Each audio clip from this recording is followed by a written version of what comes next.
everybody. Hi, guys. Well, from beautiful Salt Lake City, Utah. It's Thank God I'm Atheist, The podcast. I'm Frank Feldman. And I'm Dan Beecher. And coming up today, massive story from Mormon Leaks that we're going to be getting to. Yeah. We've been a little Mormon heavy lately.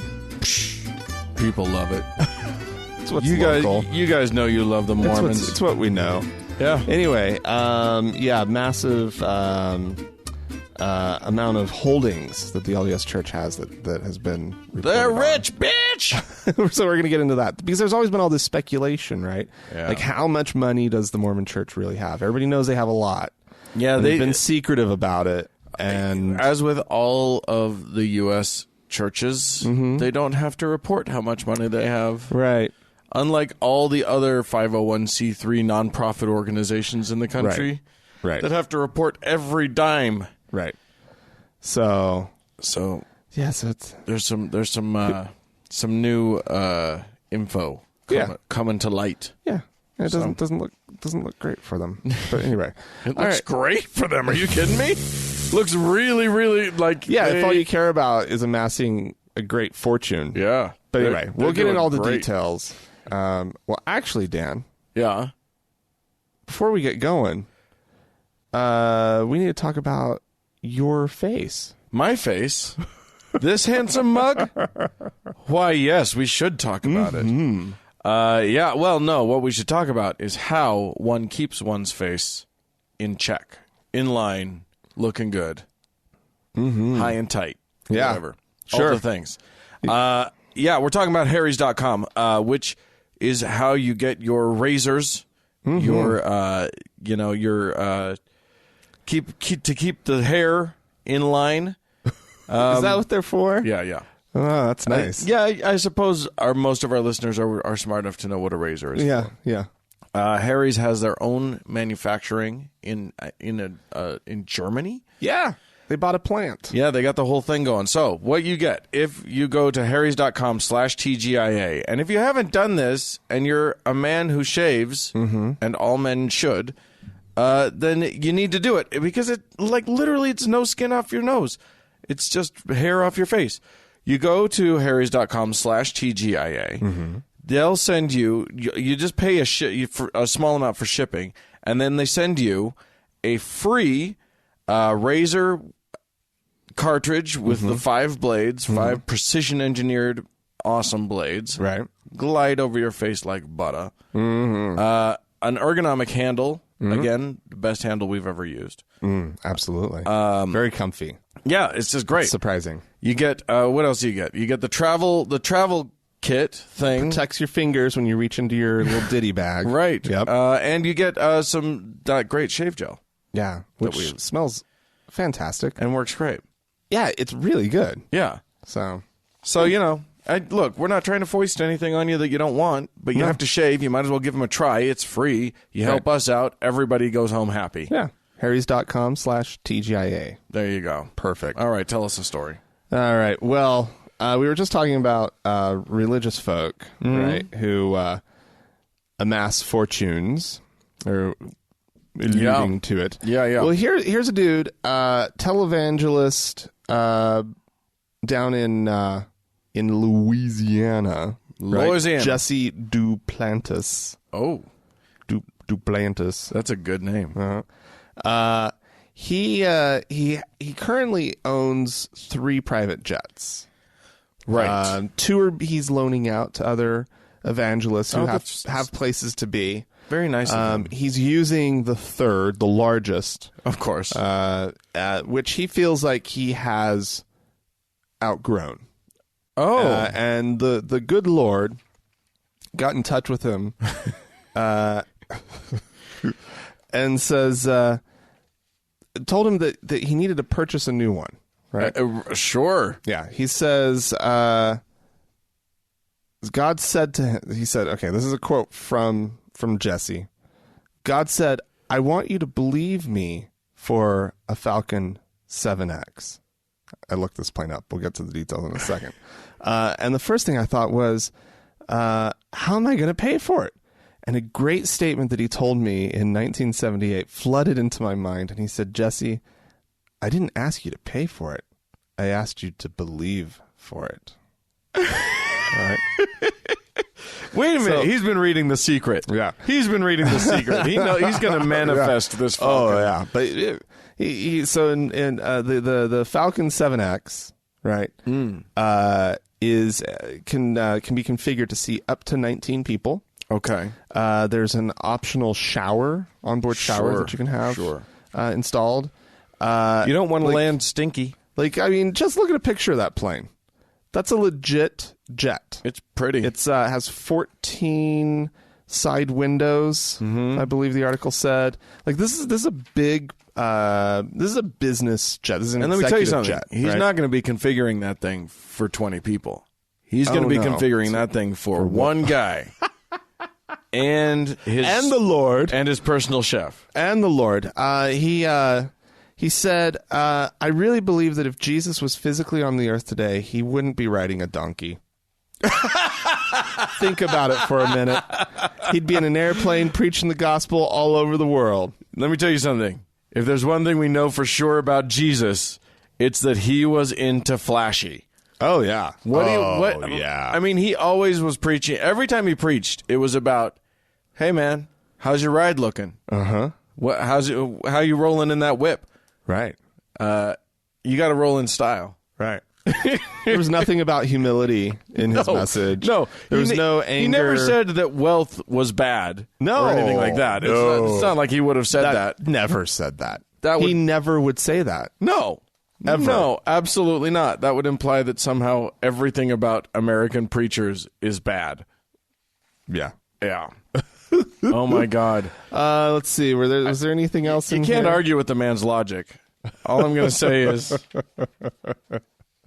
Yeah, so anyway, flying. He's what's amazing about this guy is how brazen he is, right? This is prosperity gospel at its finest. Oh, yeah. He is preaching to his viewers and listeners to give him money so he can have more flashy wealth that he's just going to show off to the world that he legitimately also can't afford. He's having to raise every last penny, right, to buy this thing. Well, what I'm saying is he probably can afford it. He just doesn't want to pay for it.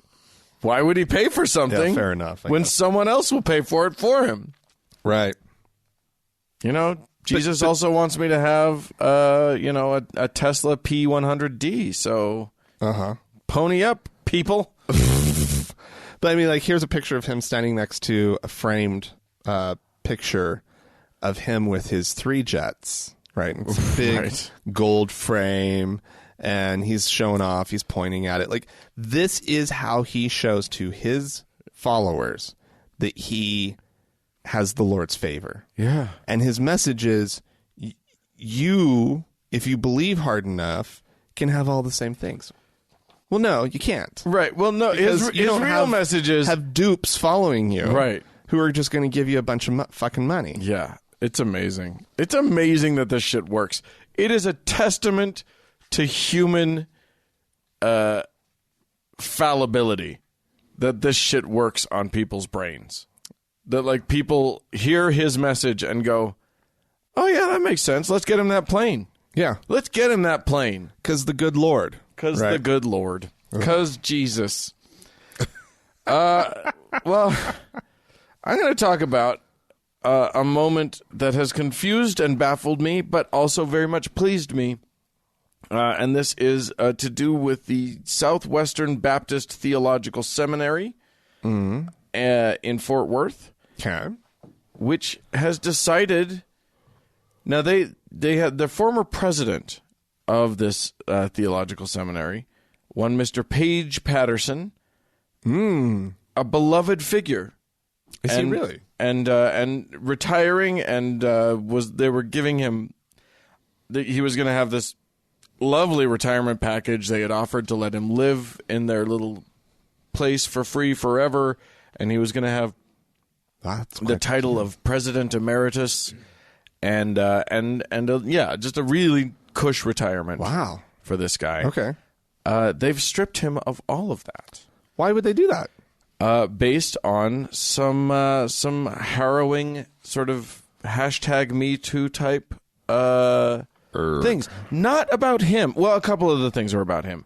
But the thing that really got him was him actually asking a rape victim to forgive her rapist and to not press charges. Oh my God. It's a thing. It's a thing that happened back in 2003, and apparently they actually followed through on this and just stripped him of all of these things, based largely on that. Now there were other accusations about him advising a woman to stay with her abusive husband. Oh dear God. Objectifying the body of a 16-year-old girl, that sort of thing. But look, here's why I chose this story. These people, this organization, is sending the right message. They're actually doing something good and right. They responded correctly. They saw a situation and they chose to, to not stand behind this guy. Wow. Which to me is a Jesus miracle. The fact that good Lord got in his plane and went to and flew to Fort Worth to say and said, "Paige, you guys, you can't do this. You can't. Yeah. You're out of here. Do you know that nice little house in the back? It's not for you. That's anymore. not yours. Not for you. I'm guessing we don't know what you're going to do with yourself. I'm guessing he'll be fine. That's not really our concern anymore. Right. You shouldn't have protected those people."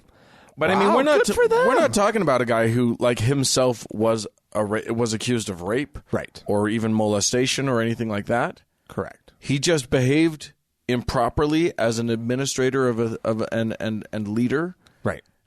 And it took them some years to believe it and figure it all out. But they actually once they did, they actually took appropriate action. Yeah. So now I don't know what to think about the world. Well, so you said it's a Bible school? It is a theological seminary, the Southwestern Baptist Theological Seminary. So it's Baptist. Are they Southern Baptist? Southwestern Baptist, I assume so. Oh, so it's not the Southwestern sort of part of the name. No, it Baptist, is. It is. Blah, blah. But I assume that. Oh yeah, they're not. They're not saying what they're... Yeah, this says, Southern Baptist Convention. Okay, Southern Baptist Convention. Yeah, I read an article this week that they are in the throes of figuring this whole thing out. Of putting their money where their mouth is. If they do... That this is a day... That they're seeing it as almost a day of reckoning, and that they're trying to... that in essence, this one article I read, a little hyperbole here, but they were... that this is God's #MeToo is God's judgment on their administration of their whole realm. Yeah, because they're starting to come. They're starting to realize how bad it actually is amongst their own ranks. So that's great. They did the right thing. Good on them. Good for them. Can only encourage more of that. I wouldn't have expected this for another 10 to 15 years when they finally caught up with the rest of the world. Well, Dan, I want to take us down to Australia. Oh, yes. Where a story has come out about... So apparently in Australia, they have sort of the state-sanctioned school chaplain program. In the public schools, it sounds like. It doesn't sound like the federal government is actually paying for it, but they allow it, and they sort of support it. There's a coalition that has put forward $250 million in this year's budget to run the school chaplaincy program. They have chaplains in about 3,000 schools.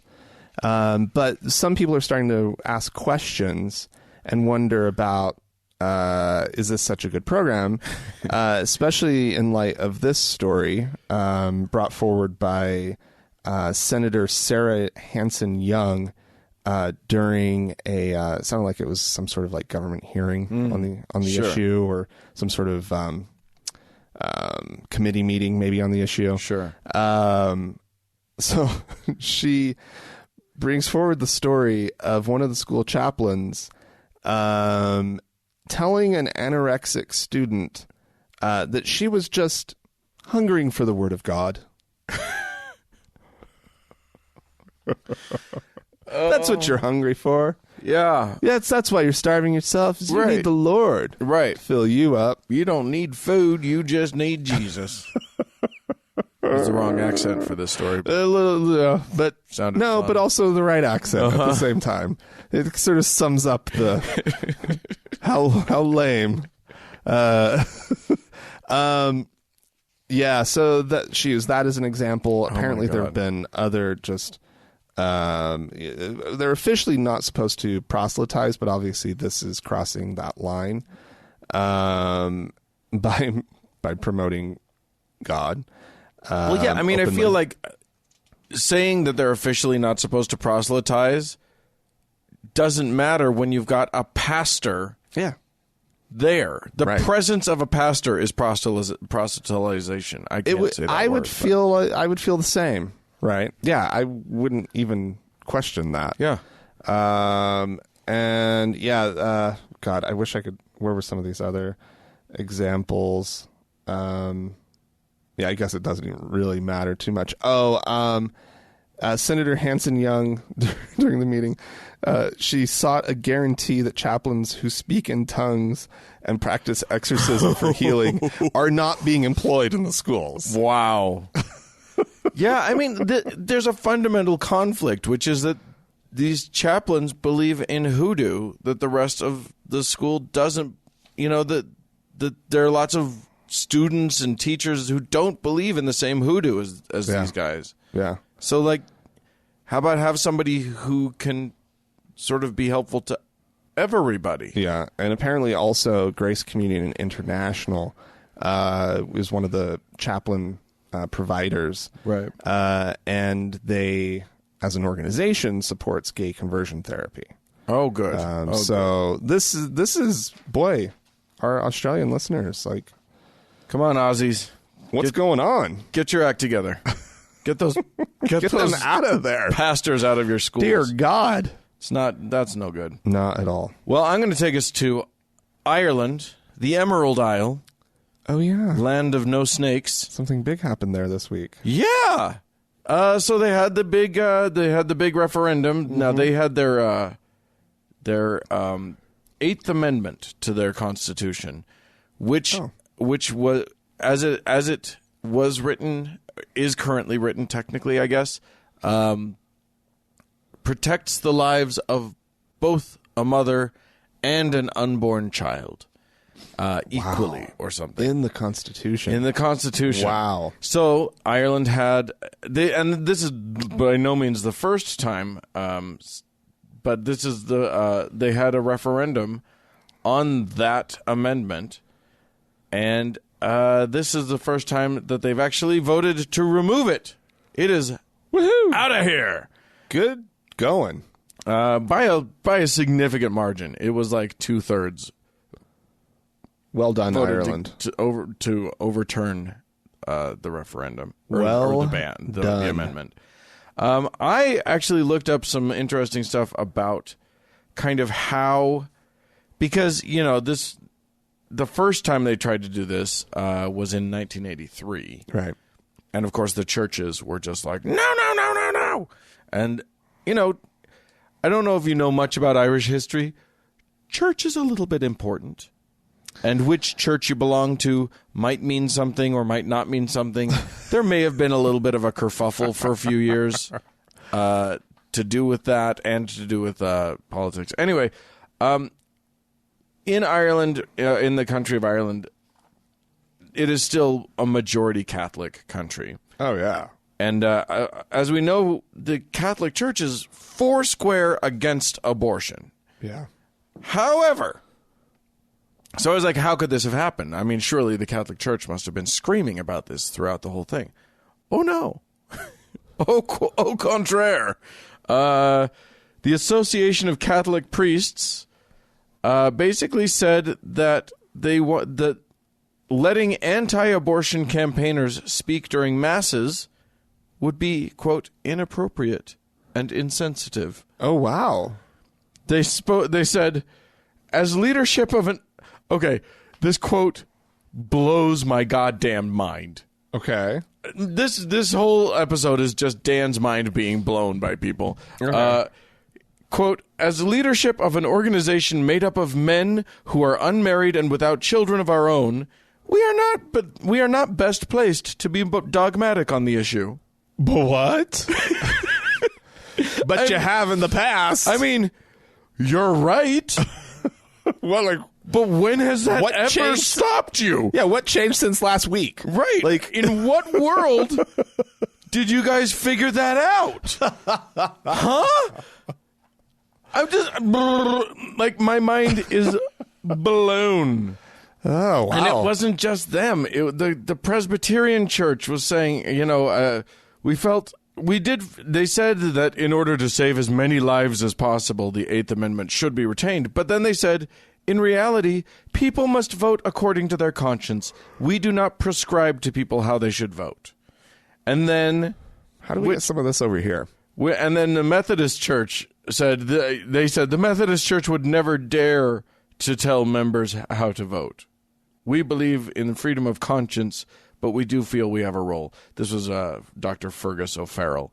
Anyway, it's just like, I think the churches must see the writing on the wall and just knew that if they said anything, everyone would just leave? Run out of the country? I don't know.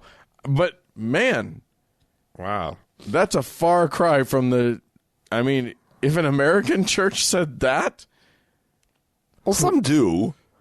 Some do say that. I guess. Don't lump all of them onto the conservative right. I'm not saying conservative right. I'm saying American churches take stands and yell about them. I'm saying the Unitarian Church does the same thing on the other side. Well, that's the UUs. All I'm saying is when... a group of Catholic priests goes, look, we're a bunch of men. What do we know about this? We shouldn't be able to. We're not the ones to talk to about this. Something either very wrong or very right has happened in the world, and I don't know which. So there you go. Well, isn't that amazing? Yeah. That's fantastic.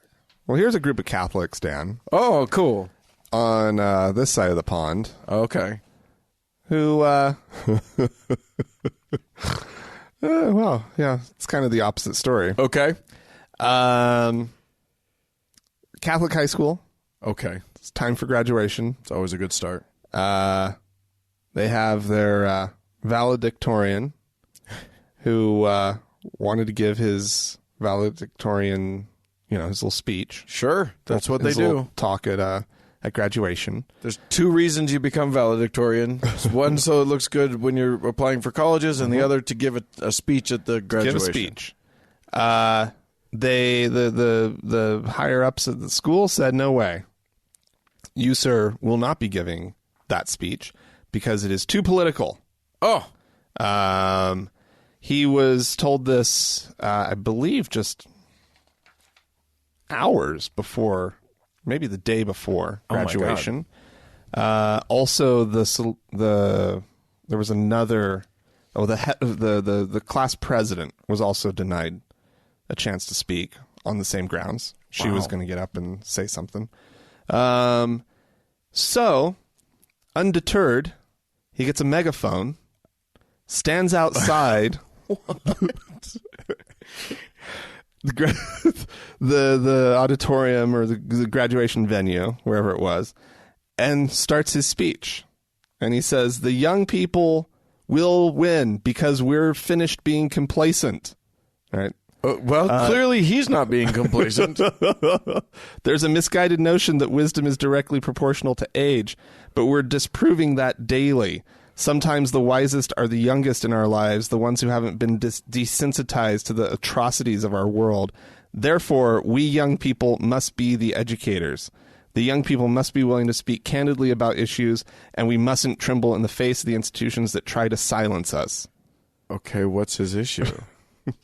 He was going to talk about he was only going to mention and sort of praise the students at was it Parkland? Oh, okay. It's the gun issue. It's the gun issue. All right. Right. Now, Christian Bales is his name.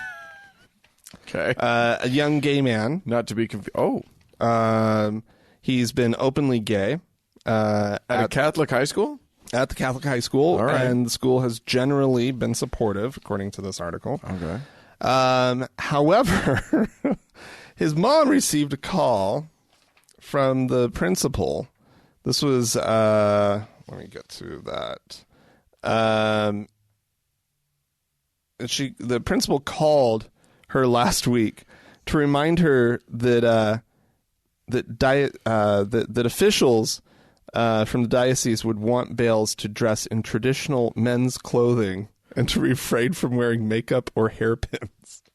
What? This article didn't have a picture of the kid, but he doesn't. I mean, who knows what he's what he's worn to school? But I doubt it. You know, I doubt that a Catholic high school. They probably have uniforms and all sorts of codes of what he would like. Wow, they were worried about this kid. Yeah, they were really, really, really bothered. And so one of the grounds that the school used to say that he couldn't give his speech was because he gave it in after the deadline. And his mom is just like, there was no deadline. They gave him no deadline. You're lying. This is an absolute lie. That's so funny. Yeah. And that's such an easy, like, yeah, it's political, but like a kid coming out against school shootings. Wow. Where's the controversy? So shocking. What a bold stance to take, kiddo. I don't want to be shot while in high school. Yeah. Well, me too. Well, he's out of high school now. Yeah. Now he gets to worry about being shot in college. Yeah. Yeah. Because those happen too. But it's so different. It's so different. Usually you just watch out for the clock tower and you're fine. All right. I'm going to take us to San Angelo, Texas, which if you don't know where San Angelo is, you could be forgiven. Look for the word nowhere on a map, and it's in the middle. Okay. My sister-in-law and brother-in-law used to live in San Angelo because he was in the Air Force. Oh. And apparently that's all there is there. That and bleakness. An Air Force base and sorrow are what are in San Angelo, Texas. But also what was in San Angelo fairly recently was what was his name? John Guandolo, who was giving law enforcement officers he was taking them to school. He was giving them a police training. He's an ex-FBI agent now living near Dallas, and he needs to train the law enforcement because, let me tell you something, the Muslims are coming. Oh. And he is going to help these police officers know the real truth behind Islam. And, good. And the Muslims. Oh, yeah, okay. Basically, this day-long course, which, by the way, has not been endorsed by the Texas Commission on Law Enforcement, and in fact was decidedly not accredited by them. Oh, okay. Basically paints the entire religion of Islam as the Muslim Brotherhood or as ISIS, essentially. It's not? No. In point of fact, that's the minority of then maybe you'll agree with him. 27 students in all, mostly police officers and sheriff's deputies, met in a San Angelo Baptist church, where he had this wonderful teaching style where he would ask questions, this sort of call and response thing, where he would say, "Why is it okay for 60-year-old Muslim men to marry 6-year-old girls?" Jesus. And all of the deputies would dutifully reply, "Because Muhammad did it."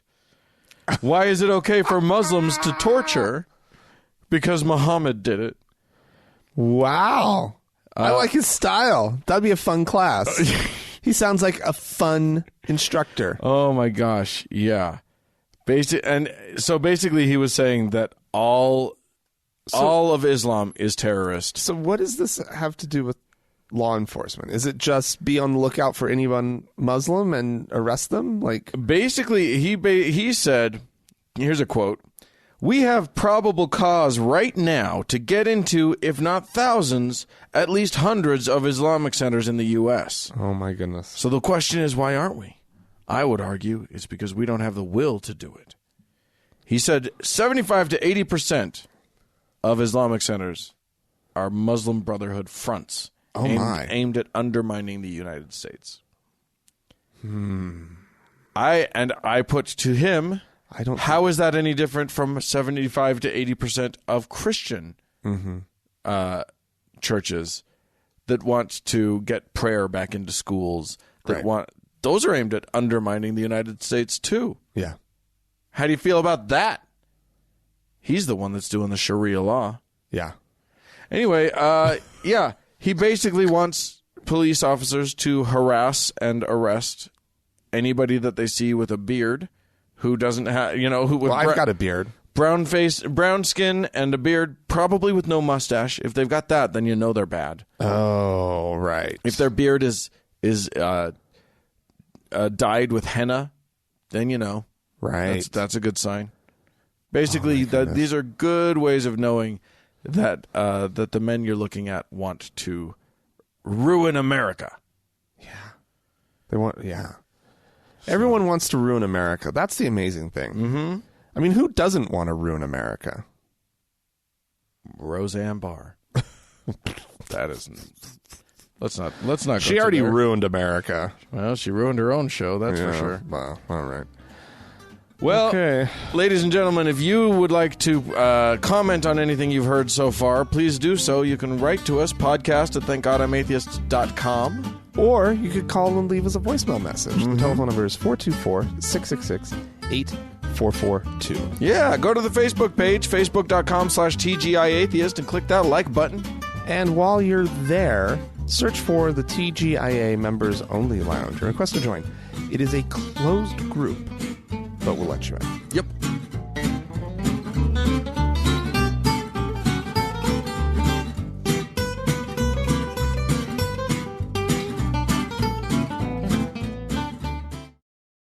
All right, Dan. Yes, sir.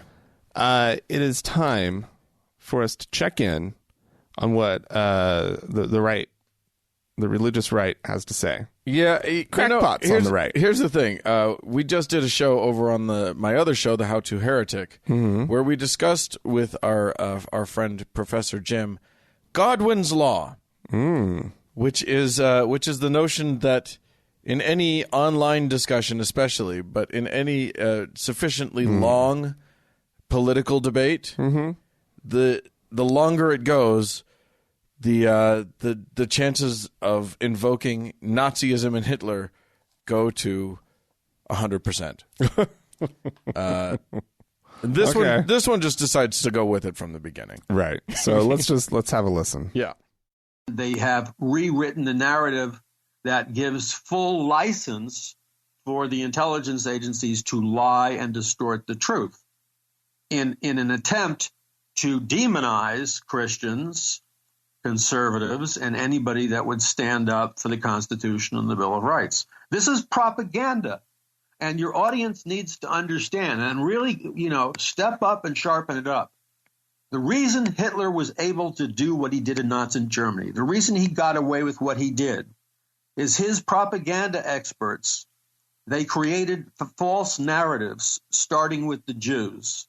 And what they used was the media to demonize the Jews, just like the media is demonizing Christians and Catholics and people who are patriots and believe in America. The media is demonizing them. People who believe in Bible prophecy and conservatism, the media is demonizing them as anti-government extremist crazies, which is not at all who they are. It's a deliberate lie and falsehood. This is exactly what Adolf Hitler did. It was a process of demonization and ridicule of the Jewish people which was designed to incrementally set up such a feeling of mass hostility against the Jews that the game plan was there would be little resistance when they came to take away the Jews and put them in concentration camps and burn them alive and slaughter them.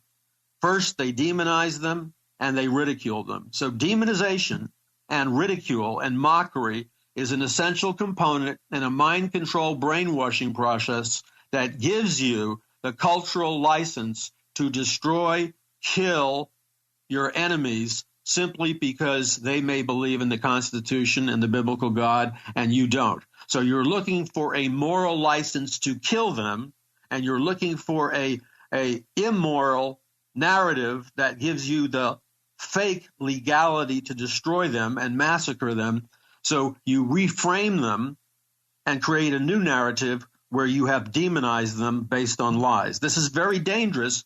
And any person listening, if you allow this to continue, then you are no better than anybody who was silent when the Jews were demonized in Germany and they were programmed to the masses to be rats and destroyers, etc. Your silence is paving the way for great destruction. Hey, Frank. Sure, Dan. Now, the Jews were like 70% of the population of Germany during the 1930s, right? I don't think that's true. Approximately 70%. Is that about right? I don't know. I don't think 70 so. to 80, up in that range somewhere? I think that's probably a stretch. You don't think so? I think it's a stretch to say that it was that it was that. I mean, it was high, but it wasn't that high. Because I feel like for this metaphor to work, for this warning to be of any validity at all, you kind of got to have the numbers right. Yeah. Because here's where he's correct. You and I and our media empire, we do sometimes mock and demonize the Christians. Yeah. We've been known to do that. Yes, absolutely. Guys like this, we do that. Yes. We totally mock them. Yes. And demonize them. Must mean that he's just like the Jews in Nazi Germany. You and I are Nazi propagandists, Frank. It's no different. Yeah. It's no different whatsoever. I think calling out the powerful, or at least the people who are in the majority, right? That's a little different. Might be a little different. Just a little different. Also, apparently, we don't believe in the Constitution. He believes in the Constitution, not us. I know. I love that. He's the real patriotit. Did you catch that? He said patriotits. Yeah. He was talking about the patriotits. Oh, yeah. I mean, who doesn't want to be a patriotit? Well, he definitely does want to be one. Hey, we had some people write into us. Did indeed. I will now be reading their stuff. This one's from Lauren in Vermont, who says, "Hi, Frank and Dan. Thank you for your conversation about maintaining a sense of awe while being an atheist. I hadn't heard about Oprah's comment to Diana Nyad, and I agree it was whack. What really bothers me is when people try to shut down atheism by claiming that other things are God, like a sense of awe, the universe, consciousness, a sense of connection, blah, blah, blah. No, those are real things that exist, and you can experience separate from the idea of God." That's true. Yeah. I think she's right about that. Yeah. Yep. I find awe and amazement in the natural world all the time. The beauty of nature, the biodiversity of wildlife, the improbability of evolution. Mm-hmm. Actually, it's totally probable. It happens. Evolution. Anyway, it makes it even more awesome to me that there was no grand designer. That all of this, every cell and particle, in every forest, ocean, canyon, mountain, river, snake, bird, monkey, and microbe all rise from nothingness. The endlessly intricate and complex world of nature, not to mention the human brain and all that humankind has created, cities, medicine, the internet, all of that with no God and no plan. And you say we have no awe? Believing in an all-powerful being that created everything, that's the easy way out. Yep. Looking at the science and research that has described our natural world from the origins of time to the outmost reaches of the universe, that is awesome. Yep. Thanks for writing in, Lauren. That's fantastic. A lovely sentiment. On the other side of the same conversation, Rose wrote into us. Oh, no. Okay. Dear Frank and Dan, or Dan and Frank, in case Dan gets upset that I'm not using his name first. Oh, no, it's fine. I know that you love me more. It's okay. To keep this short, I've been an atheist for life. Another thing I've been for life? Someone who is easily awed. As a youngster, I would look up at the sky and just stare for hours. As a teenager, I loved to have entire conversations about the universe. I once bought into the whole 2012 end times the Mayans predicted with lines and dots thing because I speculated that aliens would land on Earth. But obviously they would pass us by because they found no intelligent life. But as I grow older, I find my awe being diminished. I find that when a news story like law to protect nature is repealed comes on TV, I become cynical and sort of hateful about nature. All I can think is how humans have fucked up this beautiful planet. All for what? Shiny toys we can kill people with? Because let's face it, humans are incredibly talented at killing each other. Anyway, how can I quote unquote renew my awe for nature and whatever exploding stars look pretty in the universe whenever I become this way? Keep up the good work. Also, and we'll talk about this. I'm going to put a pin in this. Okay. She says, also, Dan, 4 stars on the show. JK, I gave it 5. Sincerely, Rose. We're going to get back to that, Rose. Yeah. It's a cute joke, but we're going to get back to it. But I get where she's coming from. Mm-hmm. The idea that, I mean, it can be pretty depressing when you read the news. It's easy to get jaded and cynical. It's easy to get lost in the depressive, the sorrow that comes with it. I can tell you what I do. My answer to all of that, all of the shit that humans do and whatever, like, I don't let this lead me into inaction, but I modify my view of humanity. The truth is that humanity, for me, is just part of the ecosystem. We're a species that is very effective, but we're also kind of dumb. Yeah, and we are, we're the smartest of the species in some ways, and yet we destroy things without meaning to, and that's part of nature too. We're just part of nature as well, and nature is this big, amazing thing. The universe is this big, amazing thing, and if we blow ourselves and everything else up, something will spring up after us. It's Maybe. not that, I mean, I want us to do better, and so I make sure that I am supporting ways that humans can I'm always looking for ways for humans to do better. But, if we destroy things, we're just dumb critters, just like every other dumb critter. We kill each other, other species kill each other. It's the wonder of nature. What do you do? How do you maintain your sense of awe in the face of depressing, sad, stupid humanity? I don't really. Sorry, Rose. No, I think it takes a little bit of a restart button sometimes of going and seeing something new, having a new experience.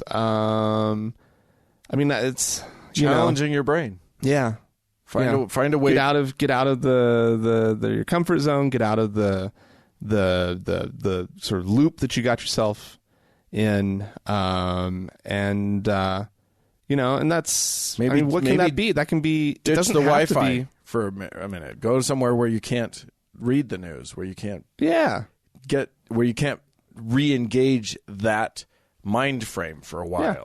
Well, I think that, to be honest, giving yourself a day off is always a good thing, right? A day off from the news, a day off from all your worries, right? Like, I work really, really, really hard on Fridays because I have Fridays and Saturdays off from work, right? Right now. At the moment. And so I work really, really, really hard on Friday to get all of my other concerns, all of whatever it is, housework, all of it done, so that I can enjoy Saturday. Yeah. Right? And have just that one day where I can care about the things that I do care about, right, and not worry about the things that I don't. I just want to point out to you. What's that? That you basically just summarized the theme song from Cheers. Go someplace where people know my name. As I recall, it starts out, making your way in the world today takes everything you got. Taking a break from all your worries sure can help a lot. Yeah. Wouldn't you like to get away? Just because it's a theme song to Cheers doesn't mean it's not true. No, I'm saying it's a great theme song. They're talking about going to a bar after work. Hey, go to a bar after work. Which is not a bad thing, no judgment if that's what you do, right? I definitely have been known to enjoy my drink from time to time. Yeah. But I for me, that's how I keep myself I love sane. I love it. Right? Yeah. Because otherwise, I've noticed that when it's every single day, and it doesn't have to be much. It's just like, oh shit, I forgot to, for example, edit the podcast. Right. Right. Oh, I was supposed to do that. And it's not a big deal to edit the podcast. Right. It takes a couple hours. Right. I listen through it again, post it, write a little description, blah, blah, blah, blah, blah. But it takes a couple hours. Sure. If the days that has spilled on over to Saturday because my Friday was so hectic or whatever, and I somehow missed it, right? That usually means that I have a pretty bad Saturday. Also because I am fretting about it. I feel bad that I didn't post it, right? So forth and so on. So I think that having that reset day is really important. That's me. I actually take that cue from Jesus. Well, from growing up and seeing it not work, right? Oh, sure. Seeing it actually because you have this obligation on Sunday, you have all this other stuff that you have to do, and it's all these have tos on this. On a day that you're supposed to just be relaxing. Isn't that interesting? Like, who does a day of rest worse than religious people? It's the absolute worst. It's so funny because, they're commanded to have a day of rest. Yeah. 6 days shalt thou labor and do all thy work, and on the seventh shalt thou rest. And yet... And they turn it into hell. It's the worst day. It's full of rules. You have to go to a thing, you have to put on clothes that you don't want to wear, and you have Right. to go to a thing, and you have to be nice to everybody, and you have to pay attention. Oh my God, Right. It's the worst. Yeah. So I've taken it to be just relax, spend time with your friends. Yeah. Don't worry about it. Go to lunch, Rose. Brunch. Do brunch, Rose. Have a mimosa, Rose. Get your brunch on. It's the key to life. Dip some bacon in It's something as close delicious. as I've got to a religion right now. Brunch. But the moment that feels like an obligation, ditch it and do something else. Do something else. Yeah. Yeah. I did say I was going to put a pin in it, and I'm coming back to it. Oh, are you? We are now at 969 ratings. Holy shit. On iTunes as of this recording. I didn't look up Stitcher. Okay. But we decided that we were going to have a goal to get to over 1,000. Yeah. I think we should shoot for 1,200. I say let's hit 1,000 and give it a rest for a second. Give it a rest. Okay. Yeah. All I'm doing is reminding people that we're trying to get to over 1,000 reviews on. But all I'm saying is, if you see that it's over 1,000, still give us the 5-star review. If you've arrived at iTunes, If you're there's already no there, reason to not. Yeah, but it doesn't take much. It doesn't cost you anything. No, don't do the 4-star reviews, even though that's what you really want to give us. I understand. Believe me, I get it. It's not the best podcast you listen to. There's an honesty thing. We actually don't have enough. We don't make enough money to do the really good production values and all the stuff. Right. So, I get it. But Or give to us make this our job either. right. Exactly. Right. We don't do this full time because we can't. We'd love to, but we can't. So the point is, lie and give us 5 stars. It's what helps us out. You want to help your friends out. Right. So go ahead and give us 5 stars. That'd be lovely. And on that note, actually, I think there's a nice segue to the Patreon campaign. We have a new donor this week coming in at, Dan, the Pope level. What? We have a new Pope. Pope Karen. Pope Karen. Pope Karen. Oh, blessings be upon ye. This is a Pope for the ages. Hashtag Pontifex. So Karen did what many others before her have done. They went to our Patreon campaign, which you can find by going to thankgodimatheist.com and clicking on the support tab. Yeah. And once you're there, over on the right-hand side, there's the Patreon banner. You click on that, takes you right to our campaign. Now, the reason that we run a campaign on Patreon is to help us pay for the show. And, you kind of alluded to it. If we did make more, less time could be spent on other endeavors. Right. And more time could be spent on this, and which I would love. Yeah. And so, if you would like to see more from us, and actually get more from us right now, you can go to the Patreon campaign, and because patrons of the show do receive Pope Karen, for instance. Karen now, she has access to a commercial-free version of the show. No ads whatsoever.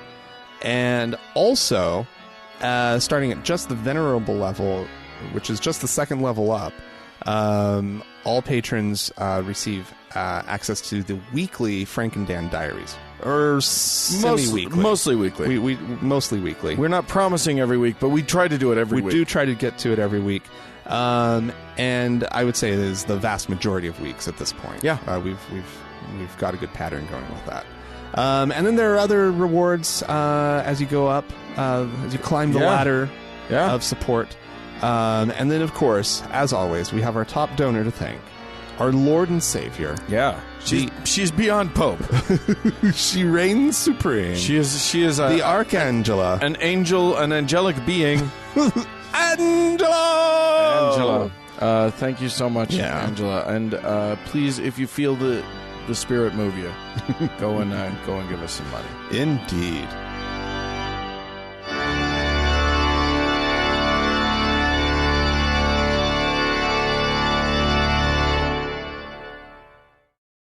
So, Dan. Yes, sir. Some big news this week. The Mormon Church. Oh boy, Dan. They're rich. We knew it was true. So the real moment for me when I was like, I think they have way more money than they would ever let on, was when they built the mall downtown. The $2 billion $2 billion shopping center downtown. Right. Let's describe this thing, Dan, because it is actually, this one detail I think sums up the entire shopping center and says, holy shit, they spent a ton of money. Okay. It has a retractable roof. Yeah, there's a roof. You walk down the thing and it's indoor unless they decide it's outdoor. So it kind of feels like a one of those Galleria type things, like you might see like in Europe, like a domed roof over the top. Yeah, not like a glass domed, roof, but like an arched roof over the entire length of both sides of it. It spans 2 city blocks. Right. And on nice days, it's just and the roof opens up. Yeah. And now it's bright and sunny and fresh air. And there's a creek that runs through. Yeah. That was meant to be they would just divert some of the actual city creek that comes. That's what it was supposed to be. Yeah. And then they decided, but that actually, a child might get giardia or something splashing around, which they don't let them splash around. But no, but it could happen. Right. It's conceivable. But I think it's just city water. It's like, recycled, I'm sure. But they probably took some. But they've got fish in it, like trout, swimming in the mall. And everything about it is top notch. Like just the the finest materials. They've got a big plaza with. Look, we spared no expense. We got everything. We got stone. We got all the finishes. Whatever you want, we did it for you. But it's also relatively tasteful. Like, it's not gilded, right? Like, True. They did show some restraint. But there's fountains, big, like, nice fountains. They saved a facade of a historic building that would have otherwise, So, I mean, they spent some money. Right. And so that was kind of the first moment for me where I was like, and this was what I was thinking at the moment. What did they have to sell off in order to afford $2 billion? They didn't sell anything off. No. They took money out of probably their cash reserves. That was just money. Yeah. I mean, because you'd think that they'd have gone to other investors and brought people in. No. They wanted control over this thing. They own that thing. It's closed on Sundays. Yeah. There's no alcohol served at the restaurants. Except for the restaurants that they sold the property that's underneath them to them. Yeah. Right. They carved out some ways that people like it. But for the most part. But there's like only 2 or 3 of those restaurants that they did that for. And they own all of these high-rise condo buildings on the same block and stuff. They just poured money into this block. Yeah. And so, again, that's what kind of opened my eyes. Well, yesterday is when the story really broke. Mormon Leaks, which is a website that has been dedicated to procuring leaked documents from the LDS Church. There have been some interesting ones that we've talked about on the show. Yes. This one came out, and then they did some reporting on it. They actually did some research, and in order to like expand upon the story and verify a lot of the details. And so it has been announced that the LDS Church is connected to at least $32 billion in U.S. stocks. And that's just the domestic stuff. That's just the domestic stocks, and that's just what this leak told us about. Was able to find. Now, in this leak, there were 13 companies mentioned that the holdings are divided up between those companies. Right. Every single one of those companies has, as a business manager, somebody who works at the church office building. So a church employee is the business manager of each one of these companies. Sure. And also all of the domain names, all the domains for these companies are hosted by LDS Church servers. Okay. The same servers that host LDS.org and Mormon.org. Right. And all of them were registered on the same day, July 21st, 2016. Oh, wow. And there's also, they looked at specifically the IP addresses as well that are associated with these websites. Sure. And they are all linked to church-owned computers and Right. whatnot. And all of this has been able to be substantiated due to prior leaks. Right. Like, for example, they had the names of these church employees because they had a church employee roster, directory, whatever. So this does a few things for any observer of the LDS Church. The very first thing that sprang to my mind was the $40 million figure. Which is the amount of charitable donations they love to brag about. Every year we give $40 million. $40 million in charitable donations. When they hold at least $32 billion in stocks. Now, it's just $32 billion in stocks. Right. This is not all their property holdings, which are massive. Right. We know that they hold huge land, or that they own huge ranches throughout the United States. Right. Apparently in Florida, they just own a shit ton of the state. I don't know why. Like a percentage of the state. Yeah. Of the entire landmass of the state. Yeah. They just sort of own.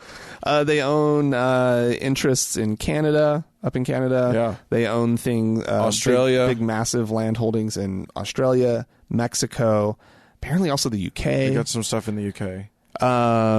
We don't, and the thing is, like, we can't represent like we know what these things are. This is from other. These are things that have all been linked to them, right? So it's like hard for us to actually put our finger on what. Well, because they've set the entire thing up in such a way as to conceal and hide what their holdings are and how vast they are. Yeah, they haven't actually revealed what their net worth is. No. Since the 50s. No. Or whatever. And they used to do it. Used to be It used to be part of annually. Their annual they would have at their general conference, they would say to their members who are, the ostensible owners of the organization, the members. Yeah, one would think. They would say, "Hey, here's how much money the church has. Here's how the church is spending it. Here's how we're doing." Right. They don't do that no more. No, they don't. Just like in this last general session, or this just last general conference, they announced that they were no longer going to be releasing membership numbers. Oh, and there's an interesting parallel there. Yeah, they stopped talking about their finances in a year when their finances were doing really poorly. Right. So they've also decided to stop talking about their membership numbers because there's been a lot of observers of the LDS Church are also keen to point out that the numbers are largely inflated. If you just sort of examine them, and anybody who knows anything about the Mormon community and their retention rates, their activity rates, anything like that, this 16 million number, I think, 14, 16, mid-teens of millions of members that they're reporting right now. That's a stretch. It's beyond a stretch, because here's the thing: when you see like good scientific studies done of self-reporting, right, the numbers do not match up. Right, exactly. So the LDS Church, I mean, what they're doing is I get it. It's fair. They're saying anyone who was baptized into our church or who we can count as a member who hasn't taken their name off of our rolls, who hasn't gone out of their way, we count them. My guess is, as far as the official count is concerned, they're not actually ever taking numbers away from it.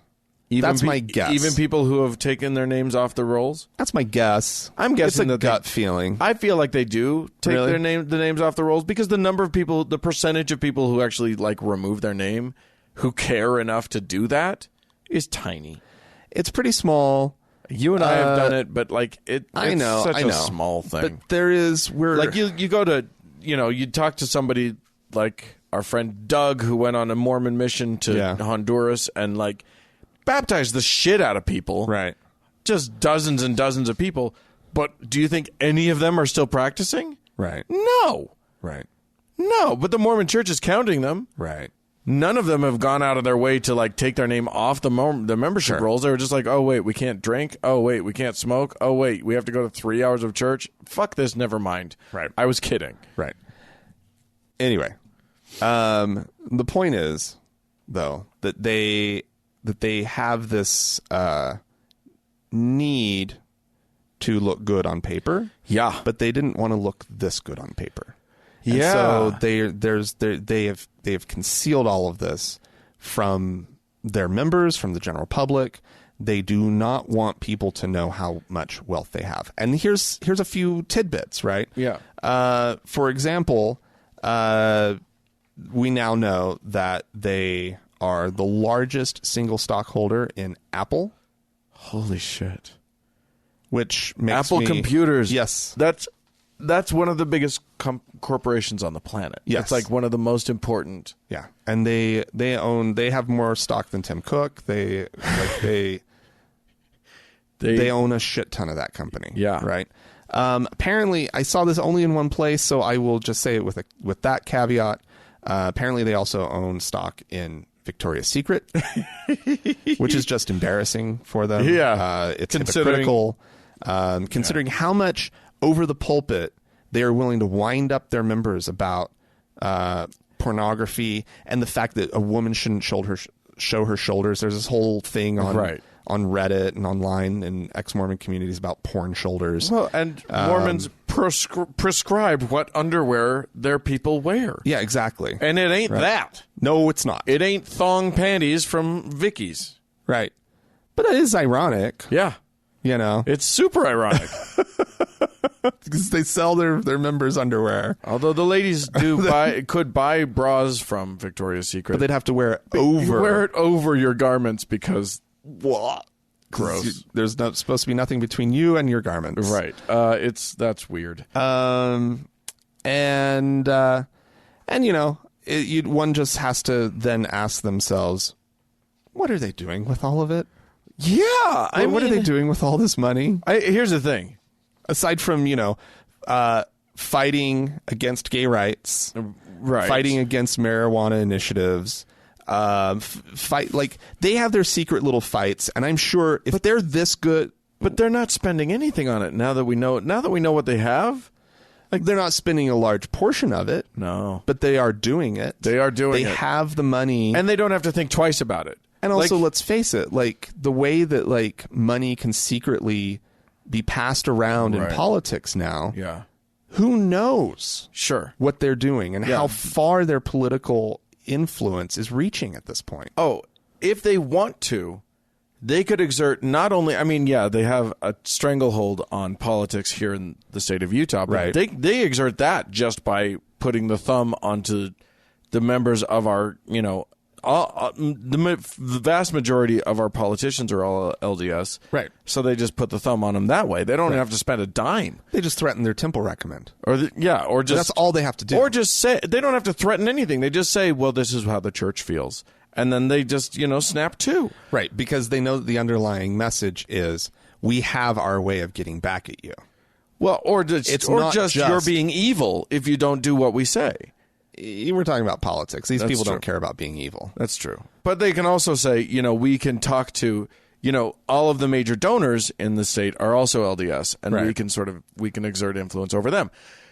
But they, if they wanted to, could exert massive amounts of influence over the national, over national politics. Massive. Yeah.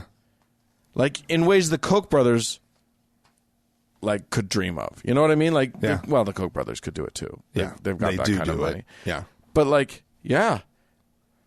That's the LDS Church, folks. That's the corporate church. That's the Lord's doing the Lord's work. The other thing is, I don't think they're coming anywhere. They're just amassing this wealth. They're not spending it.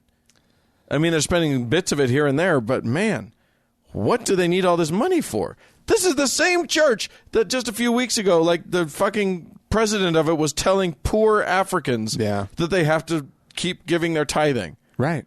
This is the same church that calls people to be janitors at their chintzy Motel 6 styled chapels. Right. Right. Like rather than paying them a decent wage to clean their fucking meeting houses and hiring a good architect. Yeah.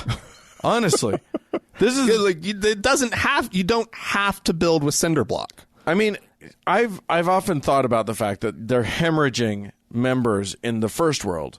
You know, in wealthy countries, they are just losing people left and right. And they're gaining in the third world. In poor countries, they're gaining people, but they're losing them left and right in places where they could actually make tithing money, where tithing money would actually make a dent. Right. They're losing people. Right. And I've often thought, well, this is going to be problematic for them at some point. Clearly not. Nope. Because they're a business. Right. And they're good at business. Yeah. And they've got this, and it just seems like the religion is kind of a hobby. It's kind of a side thing that now. They do. Yeah. Isn't that weird though? Yeah. That like, well, they don't even need the membership now. Like the higher ups of the church could just walk away. Yeah, just boil it down to one member. It's me. I'm the member of the church. Give me my money. The last one standing. Yeah. There you go. That's a concept for you. All right, well, if you, ladies and gentlemen, have any theories as to why the LDS Church is amassing so much wealth, Yeah. Go ahead and write into us, podcast@thankgodimatheist.com. Or call and leave us a voicemail message. The telephone number is 424-666-8442. Correct. Go to the Facebook page, facebook.com/TGIAtheist, and click that like button. And while you're there, why not search for the TGIA Members Only Lounge and request to join? It is a closed group, but we'll let you in. Yeah, why not? Why not? Hey, speaking of Facebook, thanks so much to Mackenzie for all of her amazing work on the Facebook page. Still just rocking it out. And thanks so much to Sarah, Danny, and Amy for their work as moderators in the Members Only Lounge. And a big thanks goes out to the Red Rock Hot Club, and also to Gordon Johnston for the use of their music. Yeah, thanks to our patrons. Thanks to those who have given us the 5-star reviews on the various Sunday things. And thank you, kids, for tuning in. We sure do appreciate you. Bye-bye.